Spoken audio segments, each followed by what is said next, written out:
this is Jacqueline from Lichen Sclerosus Support Network, where our mission is to empower people with lichen sclerosus by providing evidence-based education and support so that we can live in a world where those affected by lichen sclerosus are informed, educated, and get diagnosed sooner.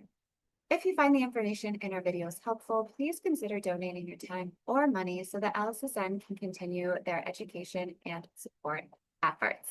All right, today is part 2 of our Vulvar, Emollient, Balm, and Barrier Cream product review. If you missed that video, you're definitely going to want to catch that one first. So I will leave a little card up at the top of the screen. I will also have that linked in the description box below, so you can go ahead and watch that first and then come back to this one. But we're going to be continuing our product review because we had just too many products to fit into one video.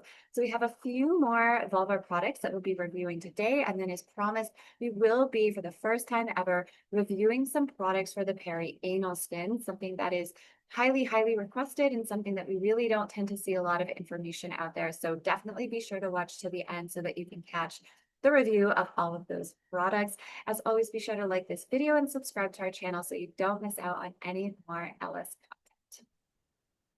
So as always, we are going to start with a few caveats for this video. So the first one is that we do not have any real rigorous, robust scientific studies that look at any of the products that we review on skin with vulvar lichen sclerosus. Therefore, any information shared in this video is coming from my lived experience or snippets from products websites, but none of those claims can really be confirmed in an evidence-based way. So I just wanted to put that out there first. Secondly, when I talk about giving my feedback from a lived experience, it is important to note that my skin is in remission. So I am not currently symptomatic. I don't have any texture issues. I'm not having any hypopigmentation. So really things are quite calm for me. So I'm testing from that perspective, always something to bear in mind. Finally, there may be some products that are available in our Amazon storefront. We will leave that linked in the description box below. If ever you do want to purchase a product from our Amazon storefront, we will get a small commission from that, which always goes to supporting our LS education and support efforts, as well as our advocacy work. All right, those are the disclaimers. You can catch more in-depth disclaimers in the first video, as I mentioned, but we got a lot of products to review for today. So with that, we are going to jump into it. All right, so the first 2 products that we're going to be looking at for the vulva fall into the emollient category. They are single ingredient oils. And so we're talking about that thinner texture. Again, if you need a recap of the difference between emollients, balms, and barrier creams, or if you want to know which is better for which kind of circumstance, we have videos for both of those. I will link those in the description box below and you can get more information there. But for now, we're talking about emollients, so very thin, oily kind of consistency. And today we are going to be reviewing 2 different products. So one is Emu Oil. This is a product that gets a lot of hype, not necessarily this brand, but Emu Oil in general is a product that gets a lot of hype in pretty much all of the support spaces online. It's something that a lot of folks use, or it's an ingredient that's in one of their moisturizers. So it's very popular. So definitely needed to kind of review that. And then secondly, we will be reviewing some jojoba oil, again, single ingredient plant-based oil. All right, so first, we're going to start with the Emu oil. Now, I have to say I purchased this on Amazon. I am in Canada, so I'm using the Canadian Amazon link for this one. And the product is Bella Terra Oils. It is refined organic emu oil. Unfortunately, the bottle doesn't really close properly, and their dropper doesn't really work very well. But if I step aside from that, I will say that this product, I really like Emu Oil. The consistency is very nice. I'll show it in a minute, but it's a bit thicker than your kind of olive oil, coconut oil, jojoba oil kind of consistencies. It's a bit thicker. It's kind of a translucent-y white in color. I didn't find that it stained my underwear or clothing. In terms of scent, very neutral. I don't really smell anything, and I don't, and neither do I notice any odors when I wear this. So I'm going to take a drop and put it on my arm to kind of demonstrate. I'll kind of show first as I bring it out so we can see that kind of translucent white. And there we go. And the dropper, it's kind of working today, so hopefully it'll cooperate. All right, so we'll put some here. So again, we can see kind of translucent white. As I rub it in, immediately just melts into the skin. It is incredibly soothing. It is incredibly soft. The texture, again, is really nice. It's almost moving into balm territory, but it's not quite there. It's a little bit runnier than a typical balm, but it's got a really nice texture. So from what I read online, I'm seeing that emu oils are very rich in fatty acids, which I think is what gives it that thicker texture than your standard oil-based product. And it claims to have very, good anti-inflammatory properties as well as moisturizing properties. I will say I very much enjoyed this. It's a really nice texture. Again, doesn't stain the underwear, it doesn't stain your clothing in terms of smell, doesn't have any odors that it leaves behind. I find it to be very soothing, very natural. It almost feels like one's natural lubrication, which can be something that some folks are kind of seeking out in a product. So it can be very nice for those reasons. In terms of price point, I got this for under, I think it was like under or around $20. It's not too pricey compared to some other products on the market, but there's an abundance of different brands of emu oil. So, pick and choose based on your budget. But I think, organic, refined emu oil, you should be good to go regardless of the brand that you're going with. All right, next up, we have a product called, I'm not sure if this is how they pronounce their brand's name, but Clig, Cligonic. Cligonic? Uncertain. Drop of balancing hydration, organic jojoba oil. So this is the bottle. It's actually a beautiful bottle. I really like it. It closes and opens properly. The dropper works well. So if we're looking in terms of the color, we can see that it's kind of a bit of like an orangey yellow translucent tint, kind of something akin to the color of like certain olive oils. In terms of smell, again, absolutely neutral, just like the emu oil. I don't smell anything. And again, when I was wearing it, I didn't notice any odors when I was wearing it either. Because of the color, if you are wearing lighter colored underwear or lighter colored leggings, it may leave a bit of stains on the clothes. So it's something to be mindful of if, that's a concern for you. I didn't really find it problematic for me, but I know we're all different. And again, just something to be mindful of.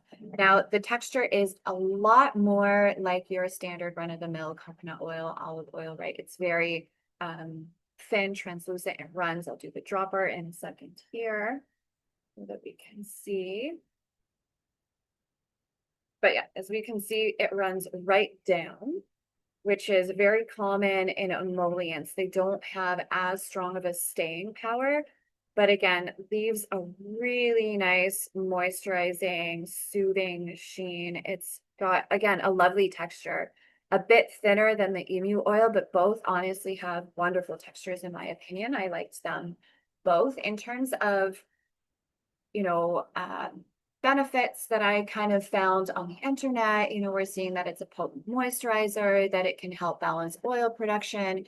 It possesses antioxidant and anti-inflammatory as well as antimicrobial properties.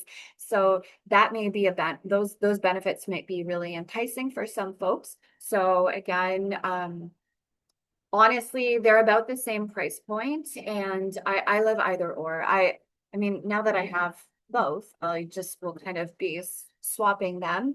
And one thing you can always do, I don't think I talked about this in the last video, but you can always mix your different products together. So you could do like a drop or two of emu oil and a drop or two of jojoba oil and mix those two together and put it on the vulva. That is totally okay too.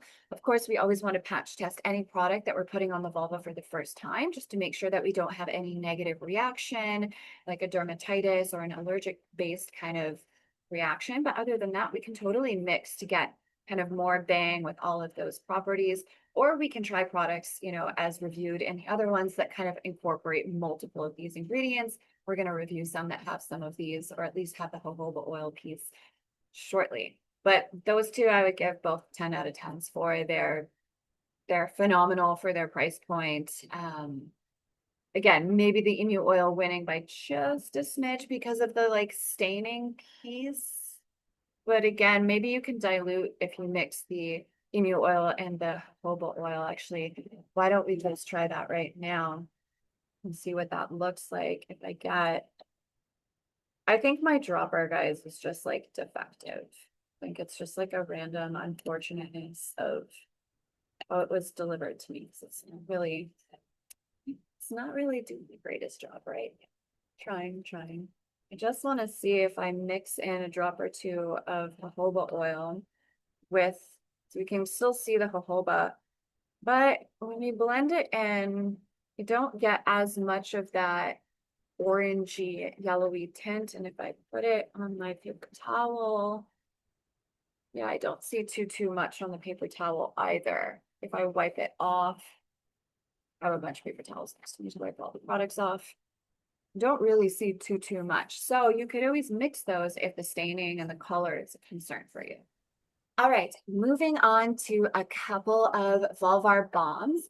We have, or this is a salve, which I kind of put those in the same category, salves and balms. It's got that same kind of consistency where they're kind of a midway point between an emollient and a barrier cream.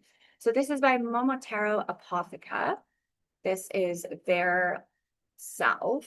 And then we also have by My Magic Healer.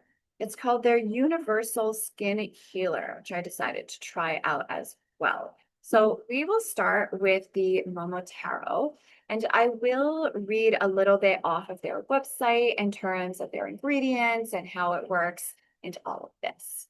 So from their website, they say that a coconut and jojoba oil base helps to protect your skin's natural barrier from everyday stressors such as general irritation from sex, clothing, or exercise. Natural anti-inflammatory properties come from golden seal, echinacea, and calendula that will help to comfort symptoms associated with yeast and bacterial infections.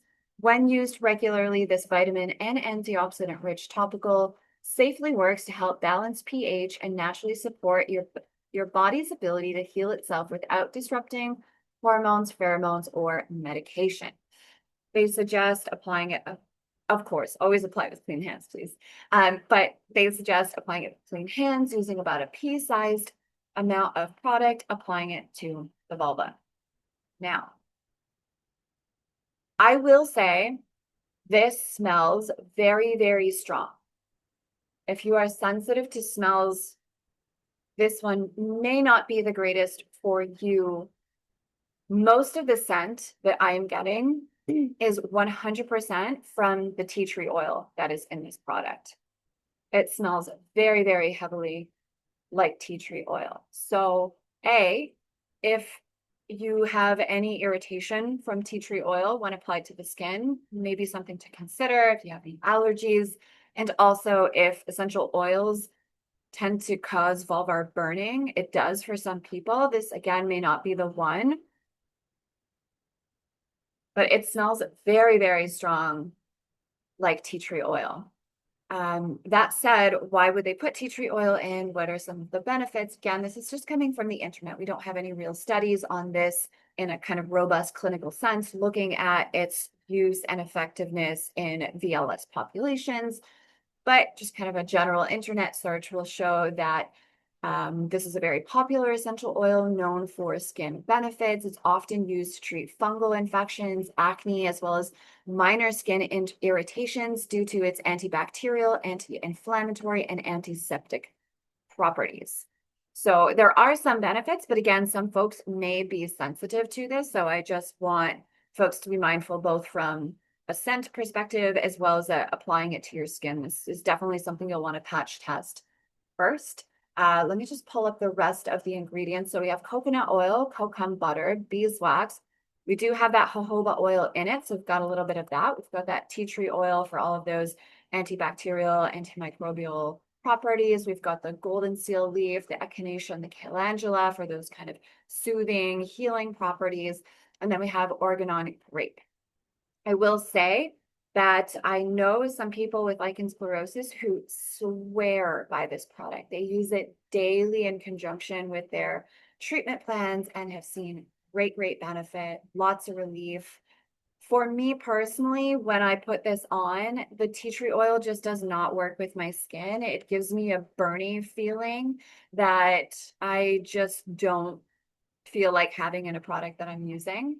Um, Again, yeah, that's just a personal thing. I know plenty of people for whom this works very well for. So just try to do a little patch test first and see how it reacts.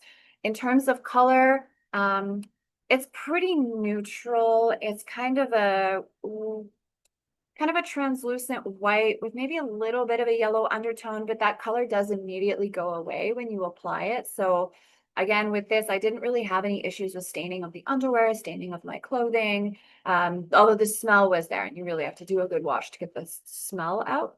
The texture is quite nice.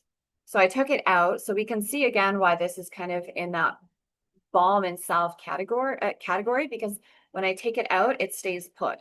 So it has a little bit more staying power than those emollients that tend to be kind of more oily, where they'll drip down immediately when I kind of put it on the skin. So these have a little bit more staying power. Again, blends into the skin very well. It does have a bit of a grainy texture for me, but as you rub it in, it does tend to go away. That might be more of a climate thing right now that's causing that, but it does blend into a really nice, soothing texture, as you can kind of see here. There's a nice kind of, well, it's kind of hard to see the sheen on camera, but again, it's there and completely translucent again. So there's no real staining that can occur. But for folks who are kind of looking for those antibacterial, antiseptic properties, again, it could be a really nice option for you. Just being mindful of that tea tree oil if you know that you have any kind of issues with your skin and that ingredient. Just be a little bit careful with that. The next product that I'm going to review is, I went a little bit rogue with this one. So the Momotaro one, that is used for lichen sclerosus. If you click the lichen sclerosus tab, that's the product or one of the products that will show up. This one isn't specifically for lichen sclerosus.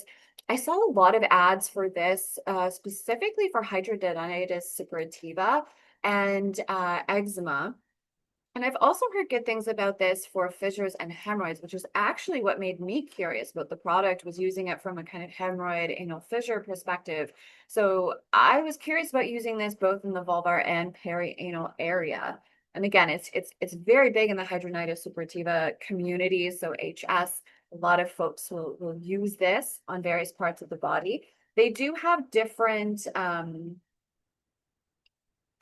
ingredients. See if I can, okay. So they use olive oil, beeswax, which will give it that thicker consistency, propolis, and then they use egg yolk extract, which I guess is where this yellow color comes from. And that's a kind of new ingredient for me that I haven't really seen in any of these kind of healing balms or products before. So again, was quite curious to give this a try. Now you can see the color is, it's pretty yellow, yellower than most of the products that I've reviewed at this point. Maybe like a yellow green color. I'm not like a color expert. In terms of scent, honestly, I'm still smelling the tea tree oil a bit. I need one of those like pots of like coffee grains. I don't know. I used to work in like the cosmetics department, and the perfume counters would have these little pots with coffee grains. So if you smelled a product to like kind of neutralize your scent or something, you would smell the coffee grinds or the grounds or beans, or I don't remember. You'd smell that and then continue on. But okay, it almost smells like nothing. Again, very neutral. So I'm gonna take some out. And again, we'll see why this is a balm/salve. Stays on my finger. It's not running down. It's staying put. in terms of texture, very, very, very soft, very buttery. It almost reminds me of the texture of FemSense Balm, which I reviewed in the first video, which is probably one of my favorite balms of all time. It's got a very, very buttery consistency. It just blends right in. It does have that yellowy color. Now, if I wipe it off with this thing, it's kind of hard to tell. Yeah, you can't really tell on the camera, but there is a bit of yellowish tint that comes off. So again, if you're wearing lighter color underwear or clothing, there could be a little bit of staining. I didn't really notice much staining, to be honest, when I was using the product, but again, we're all kind of different. Now, from their website, this product talks about reducing inflammation and promoting safe and effective healing. So again, something nice. In terms of wearing it on the vulva, I really liked it. Again, it's beautiful, buttery texture. It stays on well. There's no odor. Not that I noticed either putting it on or wearing it. I didn't notice any. Putting it in the perianal area, it was maybe a little bit too runny for my personal preference as like a general daily kind of use as a barrier cream or a salve to put every day.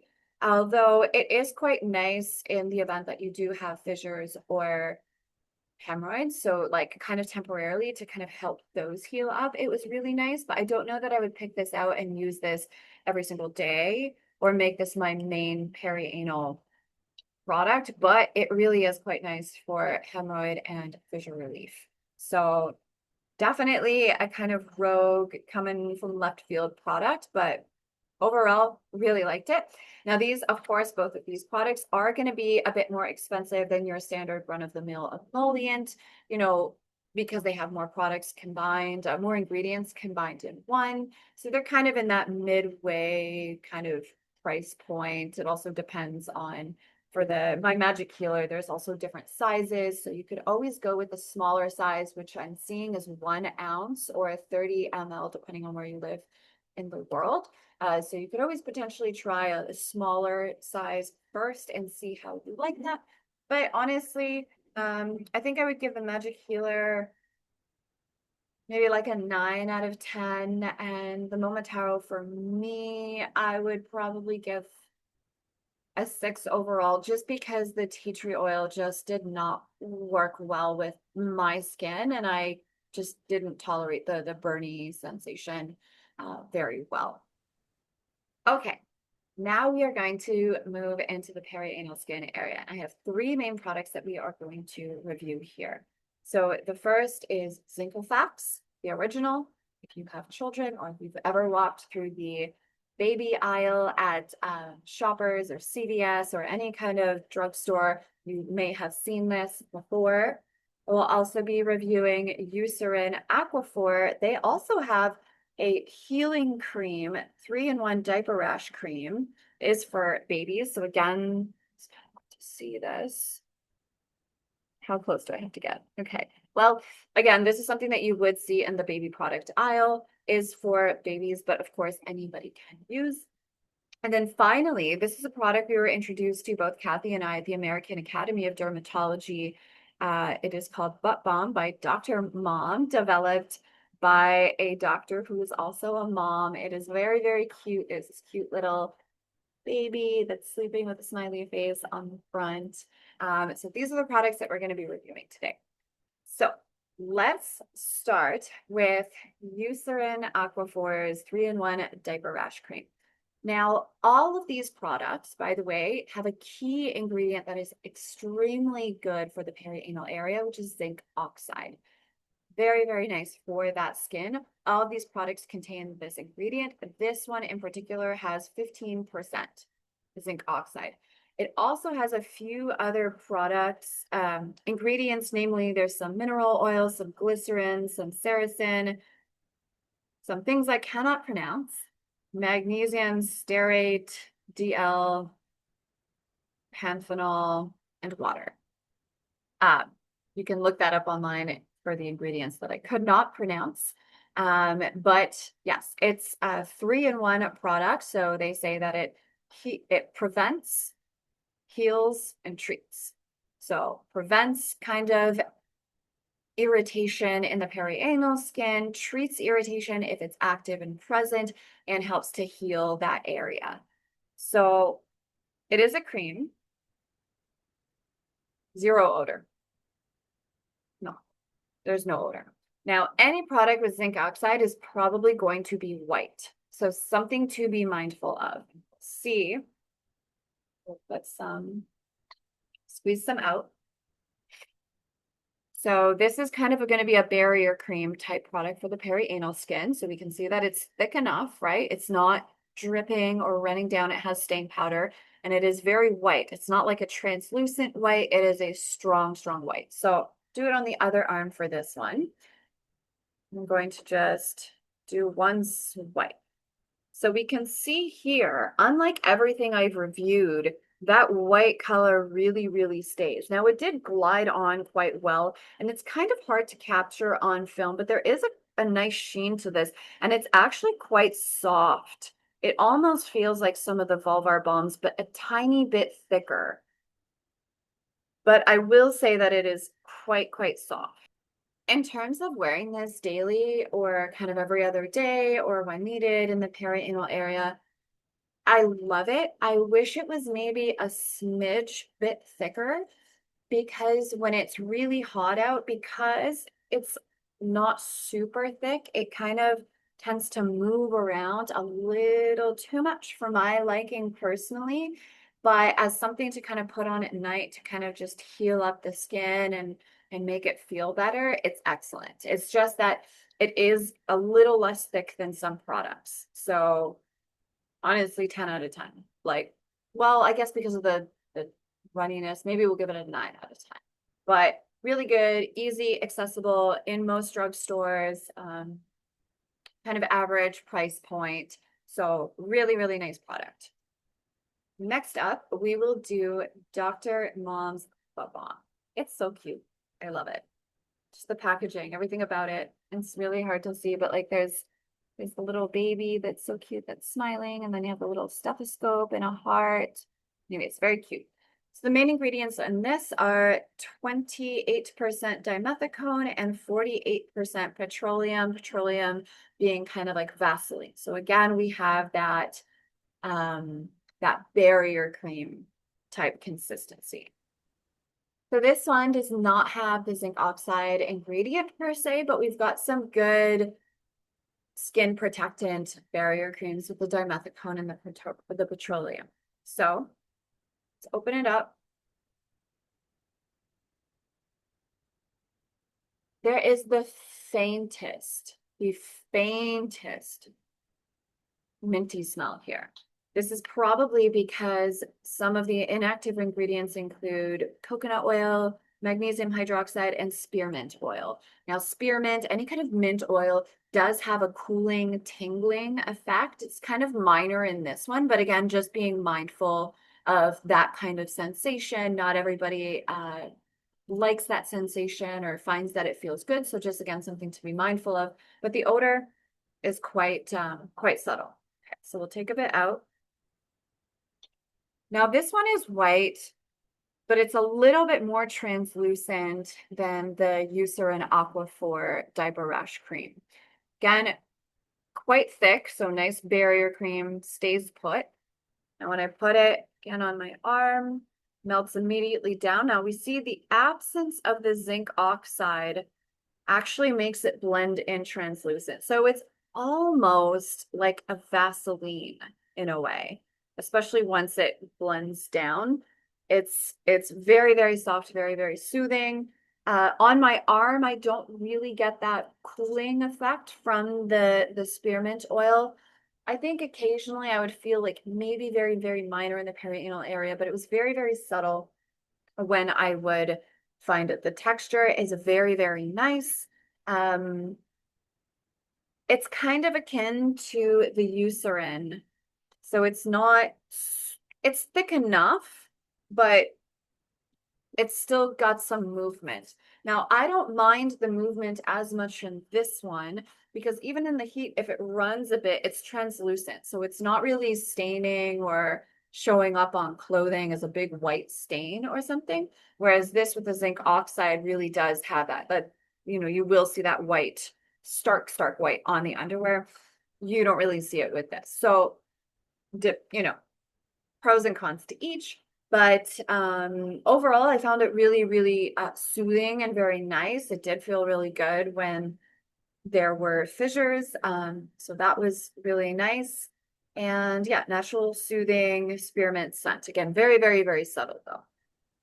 Probably an 8 out of 10. I do like the zinc oxide as an ingredient for the perianal skin, but it is still nice and very, very soothing. And the translucent nature of it is definitely a plus for people that don't want that stark white on their clothing or their underwear. Lastly, we are going to do Zincofax. This one has 15% zinc oxide and 69% white petroleum jelly. If you are wondering why we keep going on and on about zinc oxide for the perianal skin, you're definitely going to watch the video that we did with Dr. Melissa Moskar on the topic of perianal lichen sclerosus. It is a must watch for every human with LS. So if you have not watched that video, I will pop the card up there and also leave that in the description box. She cannot speak highly enough about zinc oxide as an ingredient. So the last one, Zincofax, let's open her up. Okay, this one has a scent, but I don't mind it. Maybe this is hard. Maybe a bit like baby powder. Yeah, maybe baby powder. Stark white. Stark white, which again is very common for any product that's going to have zinc oxide in it. Now, let's take some out. Oof, okay. This is the thickest one of all. Even it's hard to see like the kind of yeah, I can't show the indent, but this one is very, very thick. So let's put it on. Stark white, right? Again, like that Eucerin one. I find this one thicker than the Eucerin. So as you blend it in, there will be this kind of white that remains, just like any product with zinc oxide. So we also don't want to put too much so that it's getting kind of all over the clothing. Just a nice amount on that kind of perianal skin. Make sure you blend it out nice. And there we go. I'm going to remove this. Now I'm removing this with a paper towel and I am scrubbing very, very aggressively. So I will address that in a moment. But I will say this one gets like a 12 out of 10 for me. This one is actually my favorite. I love the thickness. I find it to be the most healing when things are active down there. I find it the most helpful when there are fissures. This is probably like my go-to. Any kind of water irritation. So if you're using the bathroom a lot, using a lot of peri bottle or a lot of bidet, water irritation, any irritation from the heat and friction, this is just a freaking godsend. And it is so reasonably priced at most I was gonna say grocery stores, most most pharmacies. Very reasonably priced, at least in Canada. It goes on sale often. This is just, I can't speak any more highly of it. It's definitely my favorite of all the ones that we reviewed for the perianal skin. Now, I want to address removing this. Now, as you saw with the Zincofax and Eucerin, and this is true, by the way, of any product that you might use with zinc oxide, it leaves that very thick white on. So washing any product with zinc oxide off of your skin is a bit of a challenge. And when I put it on my arm, just because I'm filming, I just took a paper towel and aggressively scrubbed it off. But we obviously never want to go on the vulvar skin or the perianal skin and aggressively scrub with a cloth or a loofah. We always want to keep cleansing those areas very gentle. So let's go through a few tips on removing these types of products from the perianal skin that don't involve aggressively scrubbing the skin. Okay, so tip number 1 is to use an oil-based cleanser or a pure oil to kind of break down that zinc oxide product. So you can use that kind of in the shower to kind of get it to break down. So you could try mineral oil, unscented. You could try coconut oil. You could even use Vaseline to soften the product and then use an unscented baby wipe or a very gentle cloth with lukewarm water to gently remove it. But again, if you're using a cloth, we almost want to use a baby cloth, very, very soft. We really want to avoid anything that is abrasive that can cause more irritation, more cracks, more fissures, and pain to the skin. So we do this gently a few times until we're able to get the product off. So I will typically either use coconut oil to kind of break it down a bit, or I also use the brand Cetaphil has a couple of baby wash, baby cleansers that you can get in the pharmacy again. The one I use is called Calming Wash. It has a little baby elephant on mine. And I find that really nice to just gently, and I just use my fingers, warm water, and either coconut oil or the Cetaphil baby wash. And I just gently wash it off. Do this a couple times, rinse. Some folks will take a gentle baby cloth at the end and kind of try to remove it. You could try unscented baby wipes to kind of, again, remove any excess. And I have heard some people who will soak first in like a sitz bath or the tub to just kind of soften the area. And then again, they'll go in with a gentle cleanser or something like oil-based mineral oil, coconut oil to kind of break that product up and get it to come off easily. So those are my personal best tips for washing it off the area in a way that doesn't involve aggressive scrubbing or, intensely scented products that maybe we shouldn't be putting there. I've also used V Magic, which is the wash that I use for my vulva. I've used that on the perianal area as well after using this, and I also found that that worked well. So again, gentle is the name of the game, a simple oil-based cleanser or unscented baby kind of wash to kind of gently, we're using our fingers, maybe an unscented baby wipe or a gentle cloth to kind of get the remaining off. We're never scrubbing, we're never taking any abrasive products. And that should do the trick. But if you have any pro tips on removing that from the area, we definitely welcome you to drop those in the description in the comments below. Of course. So that concludes this product review. This is part 2. If you like these product reviews, let us know other products you would like us to review. For instance, we could review different lubricants or maybe different Vulvar washes. Let us know what you might want product review wise in the comments below, and we will make sure to get that on the schedule. So that is it for this one. We will catch you in the next one.